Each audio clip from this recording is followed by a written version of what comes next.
everybody. Hello. Good evening. Well, I have just finished testifying. I answered every one of their questions as fully as I could, based on what I knew, and what I knew is what I said in my statement this morning. I never met Jeffrey Epstein, never had any connection or communication with him. I knew Ghislaine Maxwell casually as an acquaintance. But whatever they asked me, I did my very best to respond. It was disappointing that they refused to hold a public hearing, so I wouldn't have to be out here characterizing it for you. You could have seen it for yourself. We had asked for that. We think it would have been better for the committee and its efforts to gather whatever information they are seeking. We had a bit of a challenge in the beginning because we had agreed upon rules based on the fact it was going to be a closed hearing at their demand, and one of the members violated that rule, which was very upsetting because it suggested that they might violate other of our agreements. So we had to cease the hearing for a period of time until we could get assurances that no rules would be broken going forward, and we returned to answer questions repetitively, literally over and over again. I don't know how many times I had to say I did not know Jeffrey Epstein. I never went to his island. I never went to his homes. I never went to his offices. So it's on the record numerous times. It then got, at the end, quite unusual because I started being asked about UFOs and a series of questions about Pizzagate, one of the most vile, bogus conspiracy theories that was propagated on the internet, that was serving as the basis of a member's questions to me.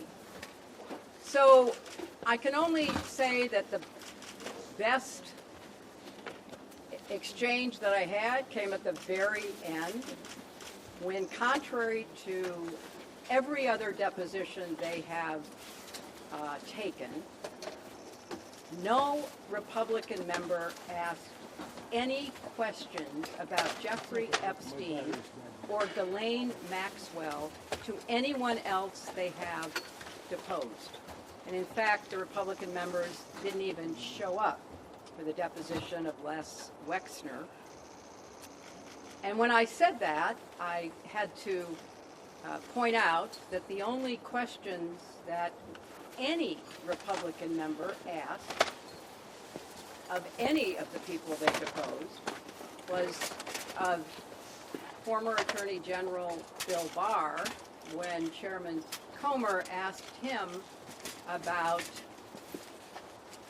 the allegations, in his view, about Russia's involvement in my election in 2016.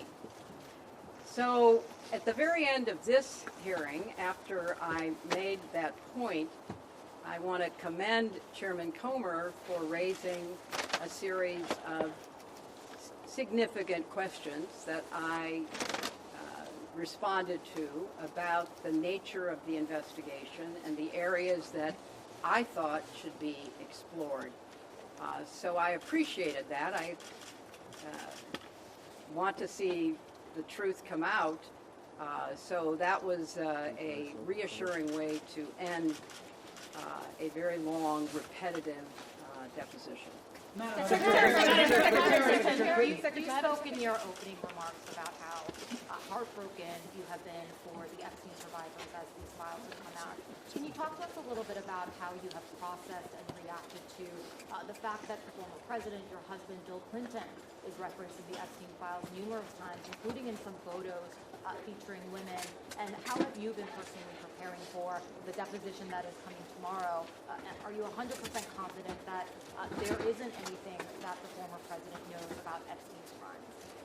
I am, and I think the chronology of the connection that he had with Epstein ended several years before anything about Epstein's criminal activities came to light, and that he was charged and sadly given a sweetheart deal, which, as I said in my statement, had that not happened, perhaps his predatory behavior could have been stopped earlier.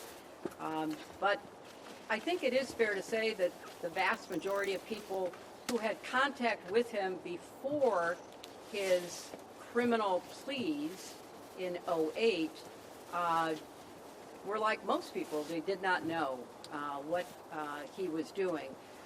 And I think that that is exactly what my husband will testify to tomorrow. Madam